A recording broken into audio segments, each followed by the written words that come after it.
Hi hello ನಮಸ್ಕಾರ, ಚಾನಲ್ಗೆ ಸ್ವಾಗತ. ಇವತ್ತಿನ ವಿಡಿಯೋ ಸ್ಪೆಷಲ್ಲು ಲಲಿತಾಂಬಿಕೆ ಲಲಿತಾ ತ್ರಿಪುರ ಸುಂದರಿಯ ಸೌಂದರ್ಯದ ವರ್ಣನೆ ಇರುವಂತಹ ಆದಿಶಂಕರಾಚಾರ್ಯರು ರಚಿಸಿದ ಸೌಂದರ್ಯ ಲಹರಿ ಎಂಬ ಗ್ರಂಥದ ಬಗ್ಗೆ ಮಾತಾಡೋಣ. ಬೀಜ ಮಂತ್ರಗಳುಳ್ಳ ಸ್ತೋತ್ರಮಾಲಾ ಮಂತ್ರ ಇದು. ಲಲಿತೆಯ ಆರಾಧಕರೆಲ್ಲರೂ ತಿಳಿಯಬೇಕಾದ ಅದ್ಭುತ ವಿಚಾರ ಹೇಳ್ತೀನಿ, ವಿಡಿಯೋ ಕೊನೆ ತನಕ ನೋಡಿ. ಇದು ಲಲಿತಾ ತ್ರಿಪುರ ಸುಂದರಿಯ ಮಹಿಮೆ, ಶಕ್ತಿ ಮತ್ತು ಸೌಂದರ್ಯವನ್ನ ವರ್ಣಿಸುವ 100 ಸ್ತೋತ್ರ ಮಂತ್ರಗಳು. ಇದನ್ನ ಸ್ಪಿರಿಚುವಲ್ ಟೆಕ್ನಾಲಜಿ ಆಧ್ಯಾತ್ಮಿಕ ತಂತ್ರಜ್ಞಾನ ಅಂತ ಕೂಡ ಹೇಳ್ತಾರೆ. ಅಂದ್ರೆ ಇದರಲ್ಲಿ ಆದಿ ಭೌತಿಕ, ಆದಿ ದೈವಿಕ, ಆಧ್ಯಾತ್ಮಿಕ ಅಂದ್ರೆ ದೇಹದ ಸಮಸ್ಯೆಗಳು, ಬಾಹ್ಯ ಅಡಚಣೆಗಳು, ಮನಸ್ಸು ಮತ್ತು ಆತ್ಮದ ಸಮಸ್ಯೆಗಳು ಎಲ್ಲದಕ್ಕೂ ಪರಿಹಾರ ಇದೆ. ಇದು ಕೇವಲ ದೇವಿಯ ಸ್ತುತಿ ಅಲ್ಲ, ಇದು ವೇದಾಂತ ಮತ್ತು ತಂತ್ರದ ಸೇತುವೆ. ಜ್ಞಾನ ಮತ್ತು ಅನುಭವವನ್ನ ಜೋಡಿಸುವ ಗ್ರಂಥವೇ ಸೌಂದರ್ಯ ಲಹರಿ. ಸ್ತೋತ್ರದ ಮೂಲಕ ಭಕ್ತಿ, ತಂತ್ರದ ಮೂಲಕ ಪ್ರಾಕ್ಟೀಸು, ವೇದಾಂತದ ಜ್ಞಾನ, ಇವು 3ರ ಸಂಯೋಜನೆ ಸೌಂದರ್ಯ ಲಹರಿ. ಸೌಂದರ್ಯ ಲಹರಿ ಅಂದ್ರೆ ಸೌಂದರ್ಯದ ಅಲೆಗಳು, ಪ್ರವಾಹ. ಇದು ಒಂದೇ ಒಂದು ಸ್ತೋತ್ರದ ವರ್ಣನೆ ಅಲ್ಲ, ಇದು ಚೇತನದ ನಿರಂತರ ಪ್ರವಾಹ. ದೇವಿಯ ಸೌಂದರ್ಯ ಅಂದ್ರೆ ಕೇವಲ ದೇಹದ ಸೌಂದರ್ಯ ಅಲ್ಲ, ಅದು ಆತ್ಮದ ಆನಂದ ಮತ್ತು ಶಕ್ತಿ.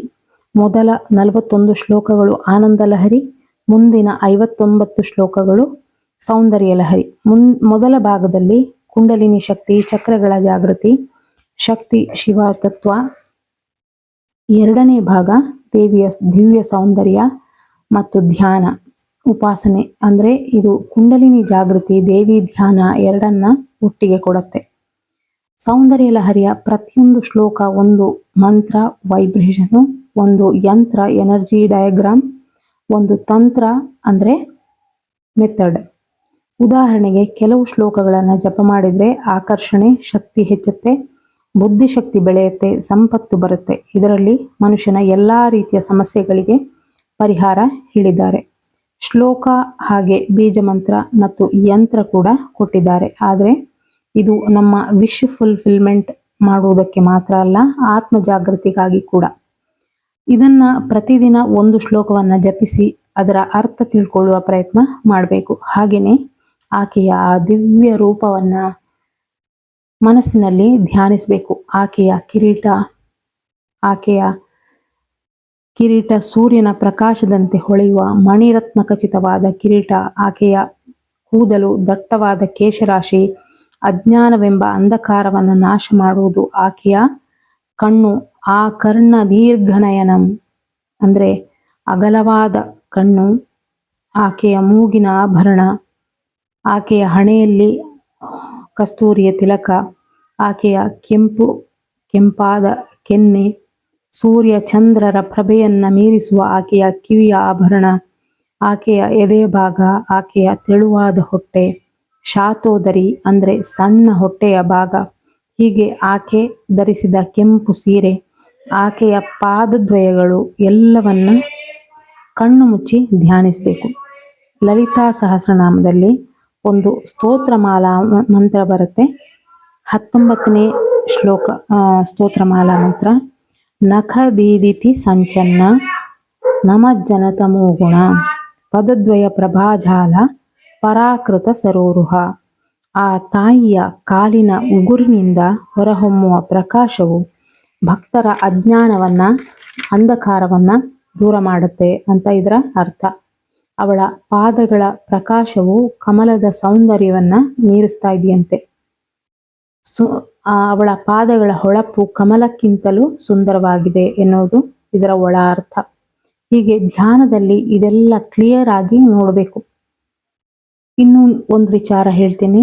ಧ್ಯಾನ ಮಾಡುವಾಗ ಆಕೆ ನಿಮ್ಮ ಕಡೆಗೆ ನಡೆದು ಬರ್ತಾ ಇದ್ದಾಳೆ, ಬರುವಾಗ ಕಾಲಲ್ಲಿ ಇರುವ ಗೆಜ್ಜೆಯ ನಾದ, ಆಕೆಯ ದೇಹದಿಂದ ಹೊರಹೊಮ್ಮುವ ಅದ್ಭುತವಾದ ಪರಿಮಳ, ತಂಗಾಳಿಗೆ ಹಾರಾಡುತ್ತಿರುವ ಆಕೆಯ ಕೂದಲು, ಇದೆಲ್ಲ ಸಣ್ಣ ಸೂಕ್ಷ್ಮ ವಿಚಾರವನ್ನ ಧ್ಯಾನದಲ್ಲಿ ಸೇರಿಸಿದಾಗ ಧ್ಯಾನ ಇನ್ನೂ ಡೀಪ್ ಆಗಿ ಆಗುವುದರ ಜೊತೆಗೆ ನೀವು ನಿಜವಾಗಿ ಫೀಲ್ ಮಾಡ್ತೀರಿ ಆಕೆಯ ಬರುವಿಕೆಯನ್ನ.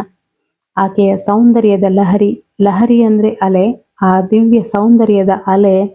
ಈ ರೀತಿ ಧ್ಯಾನದಿಂದ ನಿಮ್ಮ ಮನಸ್ಸಿನ ತರಂಗಗಳು ನಿಧಾನವಾಗಿ ಬದಲಾಗುತ್ತೆ. ನಿಮ್ಮ ಎನರ್ಜಿ ವೈಬ್ರೇಷನ್ ಕೂಡ ಬದಲಾಗುತ್ತೆ. ಇದನ್ನ ಸ್ಪಿರಿಚುವಲ್ ಟೆಕ್ನಾಲಜಿ ಅಂತ ಯಾಕೆ ಕರೆದ್ರು ಅಂತ ಅಂದ್ರೆ, ನಿಮ್ಮ ದೇಹದ ಸಮಸ್ಯೆಗಳಿಗೆ ಪರಿಹಾರ ಇದೆ ಇಲ್ಲಿ. ನಿಮ್ಮ ಮನಸ್ಸಿನ ಸ್ಟ್ರೆಸ್ ಕಡಿಮೆ ಮಾಡುತ್ತೆ. ನಿಮ್ಮ ಫೈನಾನ್ಷಿಯಲ್ ಪ್ರಾಬ್ಲಮ್ಗೆ ಇಲ್ಲಿ ಪರಿಹಾರ ಇದೆ. ನಿಮ್ಮ ದಿನನಿತ್ಯದ ಜೀವನದ ಸಮಸ್ಯೆಗೆ ಇಲ್ಲಿ ಪರಿಹಾರ ಇದೆ. ಕೊನೆಗೆ ನಿಮ್ಮ ಆತ್ಮ ಜಾಗೃತಿ ಕೂಡ ಇದರಿಂದ ಆಗತ್ತೆ. ಆದ್ರೆ ನಾವು ಮಾಡಬೇಕು ಅಷ್ಟೇ. ಗ್ರಹ ದೋಷಗಳಾದ ರಾಹು, ಕೇತು, ಮಂಗಳ ದೋಷಗಳು ಕೂಡ ನಿವಾರಣೆ ಆಗುತ್ತೆ. ಚಕ್ರಗಳಲ್ಲಿ ಬ್ಲಾಕೇಜ್ ಇದ್ರೆ ರಿಲೀಸ್ ಆಗುತ್ತೆ. ಇದು ಕುಂಡಲಿನಿ ಜಾಗೃತಿಗೆ ಕೂಡ ಸಹಾಯ ಮಾಡುತ್ತೆ. 100 ಶ್ಲೋಕವನ್ನ ದಿನ ಪಠಣೆ ಅಥವಾ ಪಾರಾಯಣ ಮಾಡಬಹುದು. ಇಲ್ಲ ದಿನಕ್ಕೆ 3 ಶ್ಲೋಕ, 5 ಶ್ಲೋಕ, 9 ಶ್ಲೋಕ ಅಥವಾ ನಿಮ್ಮ ಜೀವನದಲ್ಲಿ ಯಾವುದರ ಕೊರತೆ ಇದೆ ಅದಕ್ಕೆ ಅನುಗುಣವಾಗಿ ಆಯಾಯ ಶ್ಲೋಕವನ್ನ ಹೇಳ್ಬೋದು.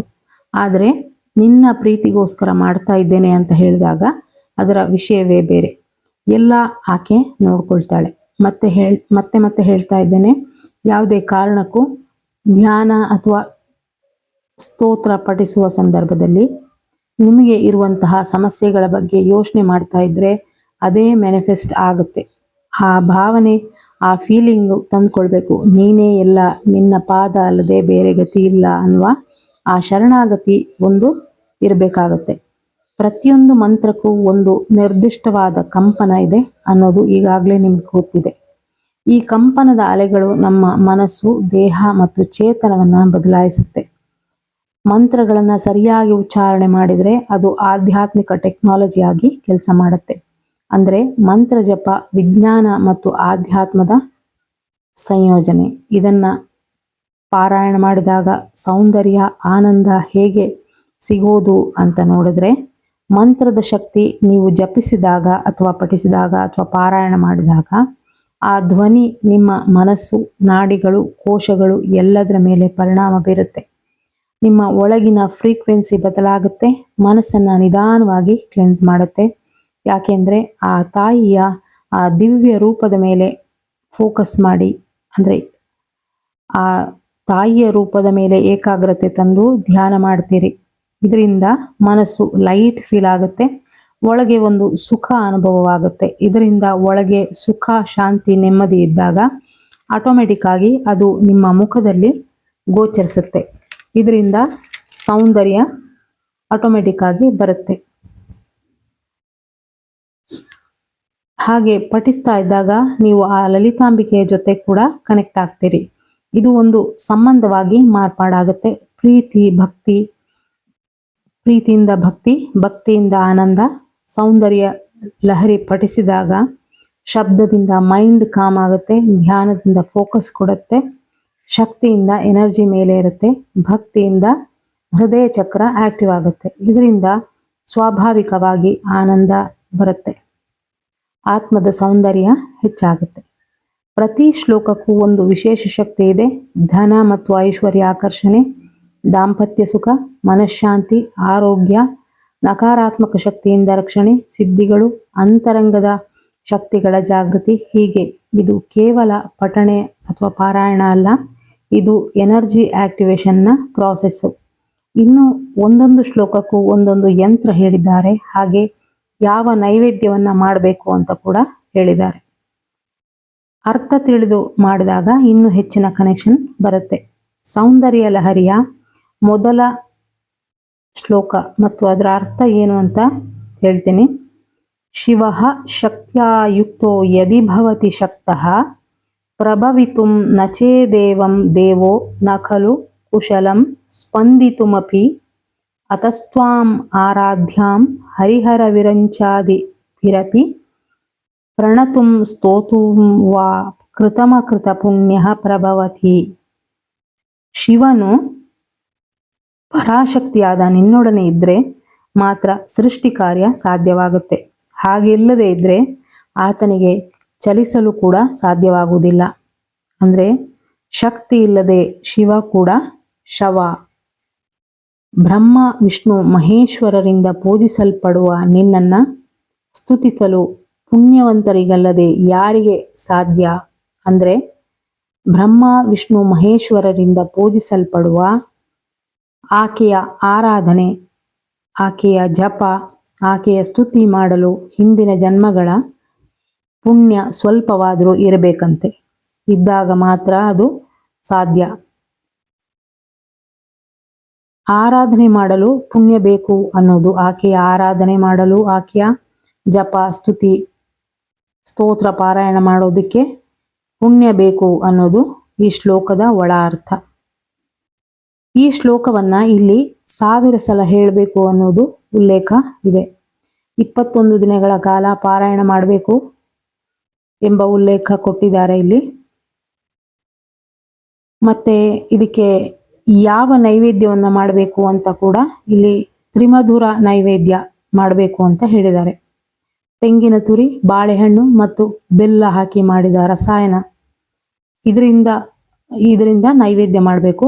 ಮತ್ತು ಕ್ಲೀಂ ಎಂಬ ಬೀಜಾಕ್ಷರದ ಉಲ್ಲೇಖ ಕೂಡ ಹೇಳಿದ್ದಾರೆ. ಇದರಿಂದ ದೊರೆಯುವ ಫಲ ಸಕಲ ಕಾರ್ಯಗಳಲ್ಲಿ ಜಯ ಉಂಟಾಗಿ ಅಭಿವೃದ್ಧಿಯತ್ತ ಸಾಗ್ತೀರಿ.